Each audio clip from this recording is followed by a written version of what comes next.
C'est l'heure de la revue de la presse et des médias israéliens sur Studio Kalita, relayé sur les ondes des radios juives parisiennes. En consultant les manchettes et les pages intérieures des quotidiens israéliens de ce matin, on entrevoit enfin le bout de ce long tunnel dans lequel l'État d'Israël est entré il y a maintenant plus d'un mois dans sa volonté délibérée de lutter contre le coronavirus et même de le vaincre. Et même si la victoire avec un grand V n'est pas encore acquise, un vent d'espoir d'un retour à une certaine normalité souffle ce matin entre les pages des principaux journaux israéliens. En effet, à l'issue d'une réunion déterminante du Conseil des ministres hier soir, il a été décidé que le marché israélien allait progressivement sortir du confinement et reprendre son activité progressive et prudente. Attention, il convient effectivement justement d'être prudent et d'employer le conditionnel pour décrire le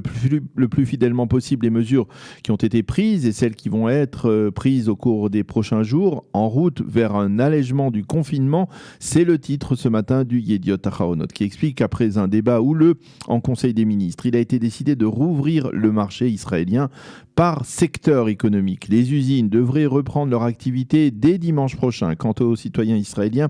ils pourront à partir de dimanche circuler dans un périmètre de 500 mètres autour de leur domicile. Nadav Eyal, qui accompagne cette crise et de ses commentaires depuis le début et qui s'est souvent montré critique face aux décisions du gouvernement Netanyahou, admet ce matin dans son éditorial qu'il faut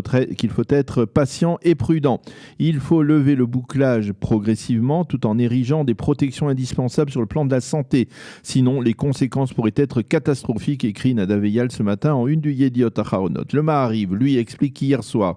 le ministère de la Santé a adopté, comme depuis le début de la crise, une position très ferme contre un allègement massif du confinement, tandis que le ministère des Finances lui a réclamé une réouverture de 50% du marché économique et industriel israélien. Finalement, c'est la proposition de compromis du Conseil pour la sécurité nationale qui est conforme à celle du ministre de la Défense Naftali Bennett qui a été adoptée. Le Israël Hayom énonce en titre « Mesure d'allègement, le marché israélien va s'ouvrir sous certaines conditions avec pour objectif un retour à la situation d'avant le 21 mars dernier ». La décision finale sera prise officiellement samedi soir et annoncée par Binyamin Netanyahou, mais comme l'explique le journal ce matin, le poumon de l'activité économique de Jérusalem, le marché du Machane Yehuda, lui restera pour l'instant fermé. Amnon Lord, dans une du Israël Hayom, écrit qu'il faut espérer une meilleure situation tout en se préparant à une situation bien pire. Quant au professeur Ran Balitzer, l'un des experts qui accompagne la gestion de la crise et qui sont souvent présents sur les médias israéliens ces dernières semaines, il appelle le public à ne pas négliger les traitements normaux qui ne sont pas liés au virus et à l'épidémie. En effet, l'une des données les plus débattues et les plus étonnantes depuis hier en Israël, c'est la baisse de plus de 30% du nombre de malades venus se faire soigner dans les départements d'urgence du pays, des hôpitaux du pays, depuis le début de la crise, de crainte bien entendu d'être contaminés. Il est indispensable, écrit Ran Balitzer, que dans le cadre de la stratégie de sortie de crise, les services de santé réguliers puissent reprendre le pas sur ceux consacrés au virus afin de soigner les millions ou les centaines de milliers de malades qui ont repoussé leur traitement à cause de la crise. Et dans le même journal, les représentants de l'Association de la défense des droits des malades israéliens affirment que la décision de certains hôpitaux de consacrer entre 70 et 80% de leur effectif et de leur structure aux malades de l'épidémie n'est pas logique et discrimine les malades chroniques au point de mettre leur vie en danger.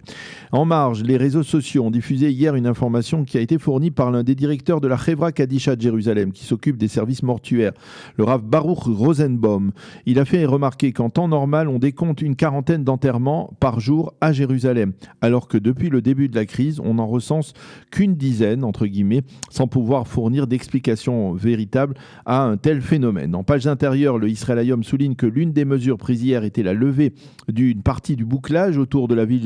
de Bnei Brak, tandis qu'à Jérusalem, qui reste numériquement la ville la plus touchée par le virus, les barrages vont se maintenir. Le Maariv publie un reportage justement sur la ville de Bnei Brak, un reportage qui indique que l'épidémie et sa propagation, en particulier dans le secteur orthodoxe, risquent d'avoir pour conséquence un ralentissement de l'intégration des hommes de cette communauté orthodoxe sur le marché du travail israélien.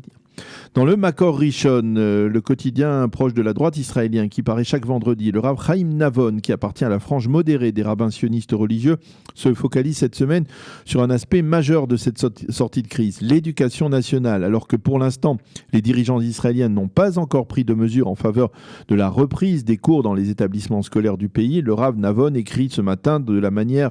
que le secteur de l'immobilier n'a pas été arrêté durant la crise, car il est évident pour tous qu'il s'agit d'un secteur prédominant pour la croissance économique du pays, il faut à tout prix trouver les moyens de reprendre le plus vite possible les cours tout en tenant compte des restrictions évidentes afin d'éviter la propagation du virus. Prudemment, il faut que les leaders placent l'éducation au sommet de leurs priorités de sortie de crise, écrit-il ce matin. En marge, les quotidiens et les sites d'information nous tiennent au courant de la seconde crise, cette crise dans laquelle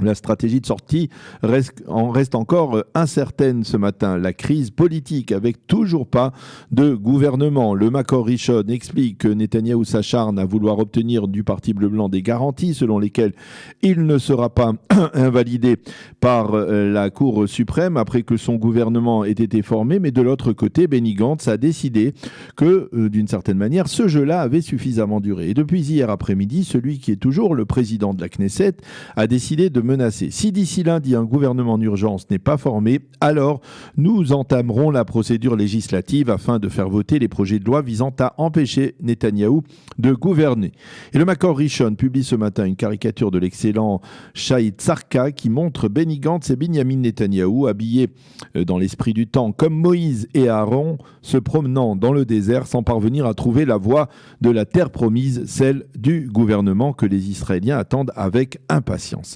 Le Israël Hayom mentionne les difficultés actuelles dans les pourparlers entre le Likoud et Bleu-Blanc, mais pour en connaître les détails, il faut plonger jusqu'à la page 17 du quotidien gratuit, ce qui prouve bien que les tractations commencent à fatiguer une opinion publique bien plus préoccupée par les répercussions médicales mais aussi économiques de l'épidémie du coronavirus. Sur cette page, l'un des supporters inconditionnels de Binyamin Netanyahou, Yaakov Berdugo, accuse la Cour suprême d'être responsable de l'absence de solution à la crise politique en refusant de respecter les lois de la sacro-sainte séparation des pouvoirs. Et en marge, le Israël Hayom répond également aux principales questions posées par le passage du mandat pour former le prochain gouvernement entre les mains de la Knesset. Dans le Yediot Aharonot, ce matin, Amit Segal estime que malgré tout, Benny Gantz n'a pas où retourner et qu'il n'a pas l'intention de revenir en arrière vers ses anciens alliés, Yalom et Lapid. Il est totalement dépendant de ce que fera Netanyahou, estime Amit Segal. Quant à Sima Kadmon, toujours dans le Yediot, elle déplore que celui qu'elle appelle avec sympathie le brave Benny Gantz ait perdu du temps à croire aux promesses de Binyamin Netanyahou. Le Haaretz, lui, par contre, estime, sous la plume de Yossi Werther, que Binyamin Netanyahou ne veut plus d'un gouvernement d'urgence, mais qu'il veut avant tout d'un gouvernement qui soit capable de faire plier la Cour suprême. Et puisque nous parlons de la Cour suprême, eh bien, les journaux télévisés d'hier soir et les quotidiens israéliens de ce matin reviennent sur les premiers débats filmés en direct de l'intérieur de la Cour. Il s'agissait là de ce que l'on appelle un pilot, comme on dit, d'une expérimentation. Et le dossier déposé sur la table de ces juges hier, qui était filmé donc pour la première fois dans l'histoire de la Cour suprême, était celui de l'implication du Shin Bet dans la lutte contre la propagation du coronavirus. Le Haaretz, encore lui, estime que cette diffusion en direct des débats de la Cour a rendu les juges de la Cour suprême quelque peu plus humains. C'est la fin de cette revue de la presse et des médias israéliens ce matin sur Studio Kalita. Pour mieux s'immerger dans la réalité politique, sécuritaire, économique et sociale d'Israël, connectez-vous chaque matin sur Studio Kalita. Daniel Haïk vous y attend pour sa revue de la presse.